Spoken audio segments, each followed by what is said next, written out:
Tayo po yung manalangin. Manalangin Diyos, salamat po sa kabutihan ninyo at katapatan sa buhay po ng aming mahal na Pastor Joel. Salamat po sa itong dekada, Panginoon, ng grasya at habag sa buhay niya.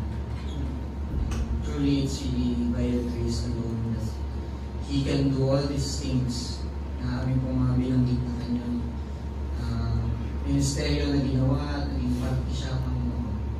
Kaya salamat, Lord, sa 7 taon, Panginoon, na kaarawan niya, Panginoon, sa kalusugan, Panginoon, kalakasan mo sa Lord, kami po ay lumalapit sa trono ng iyong biyaya, umaasa na kayo po magpapatuloy na magpalakas po sa Kanya, especially, Lord, sa Kanya pong health. We pray, Lord, na patuloy po na iba yung kalakasan sa kanilang mag-asawa. Alam namin sa kanilang sitwasyon ngayon, ay may mga pagkakataong nararamdaman po nila, Panginoon, yung katotohanan, Panginoon, na ang kanilang lakas ay unti-unti, Panginoon, na kahit pa paano ay nawawala, Panginoon. Ngunit kayo nga po ang kalakasan, Panginoon, ang bawat sa amin. Kayo ang matibay na buog at ang inyong kalakasan ay kalakasan po namin. Kaya, Lord, we pray for Pastor Joel's good health. Pray, Lord, sa kanyang mga pangangailangan, Panginoon, pisikal. Sa mga pagkakataon, Lord, na siya ay nakakaranas ng karamdaman.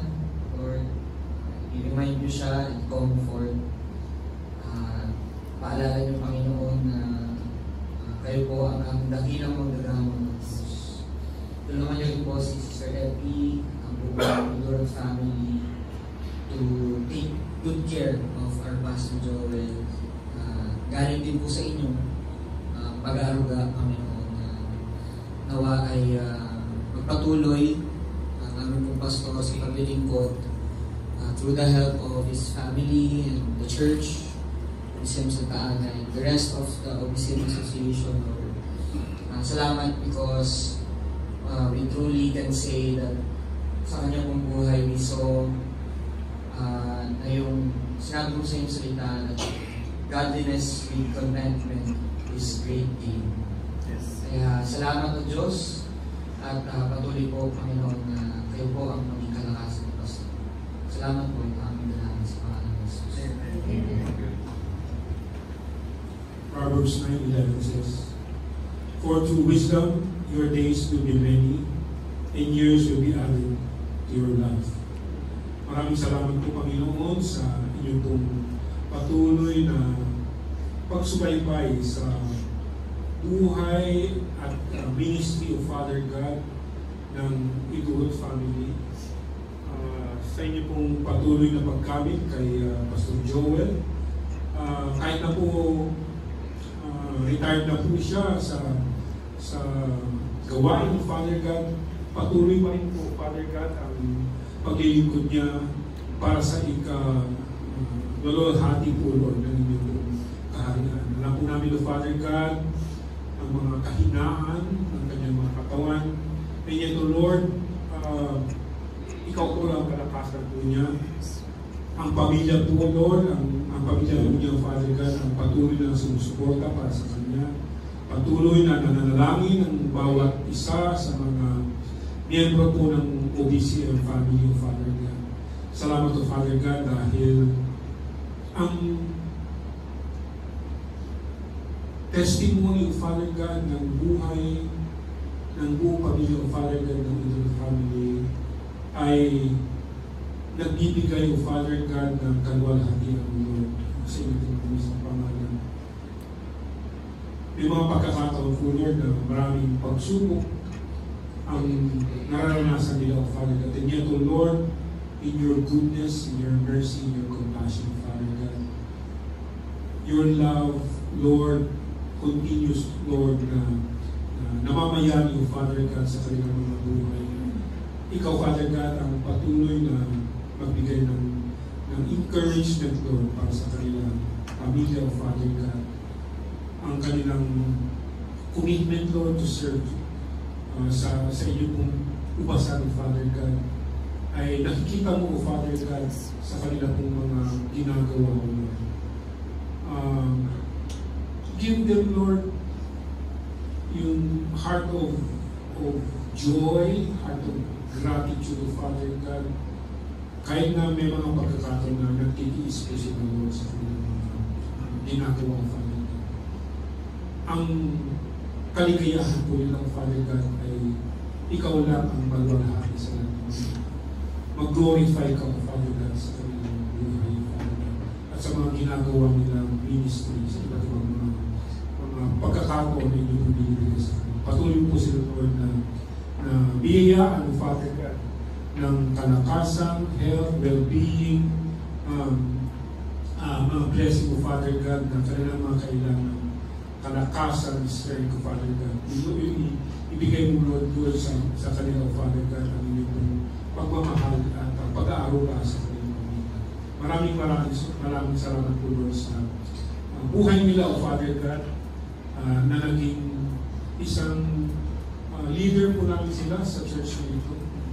At give them, Lord, a heart of humility, Lord, sa kanila po ng maraming salamat po, Lord, sa inyo.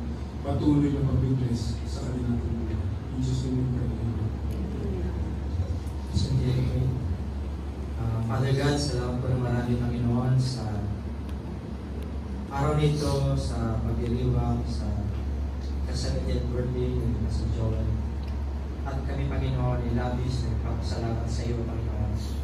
Dahil po sa Ama, ikaw po nagtalaga ng isang anak mo na manggagawa na kung saan, Panginoon, ang iyong gabay, yung pag-iingat, Panginoon, ay sumasa Kanya. At kayo, Panginoon, ang isang ibigay, Panginoon, sa Kanya ng karunungan, wisdom, para sa ganun, Panginoon, ay maihayag ang iyong salita, Panginoon, sa bawat lugar na Kanya magpupuntahan, Panginoon. And as the result, Panginoon, truly, Panginoon, kami po nagpapasalamat sa iyo dahil kayo po nagbigay ng blessing, Panginoon, na ito. At tunay, Ama, na marami pong mga kaluluwa nakakilala at tunay, Ama, na nanampalataya sa iyong anak na si Yesu Cristo. Salamat, Ama, sa iyong habag, sa iyong grasya, Panginoon, ng kaligtasan. And tunay rin po, Ama, na kami nagpapasalamat dahil sa lahat, sa mga ministry, Panginoon, na open, Panginoon, sa iyong habag, sa iyong guide, sa iyong gabay, Panginoon, sa buhay ni Pastor Joel. Magbibigay, Panginoon, ng karunungan.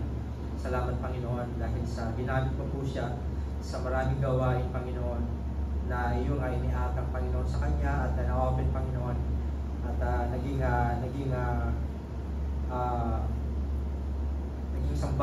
bahay-sambahan at naging nagkaroon ng maraming mga mananampalataya na kumilala sa iyo. Salamat sa iyong paggamit sa buhay ni Pastor Joel, Panginoon. Dalangin namin naman na ang bawat ministry pa, Panginoon, ay iyong ipagkakatiwala, Panginoon, sa kanya habang sa Panginoon ay nasa nabubuhay pa, Panginoon. Dalangin namin naman ang iyong paggabay, ang iyong patuloy na pagbibigay, Panginoon, ng wisdom, Panginoon, sa kanya, pag-iingat sa kanyang pagdadrive, kasama si Sister Epi, Panginoon, at patuloy, Ama, na yung bawat lugar na gagamitin mo siya, saan kanyang pupuntahan, Panginoon, at gagamitin mo, Panginoon, siya magpaghayag ng Ebanghelyo, Panginoon. Dalangin pa aming patuloy na pamumuno at paghahari sa buhay ni Pastor Joel, Panginoon. Dalangin ko rin po, Ama, na patuloy niyo, Panginoon, siyang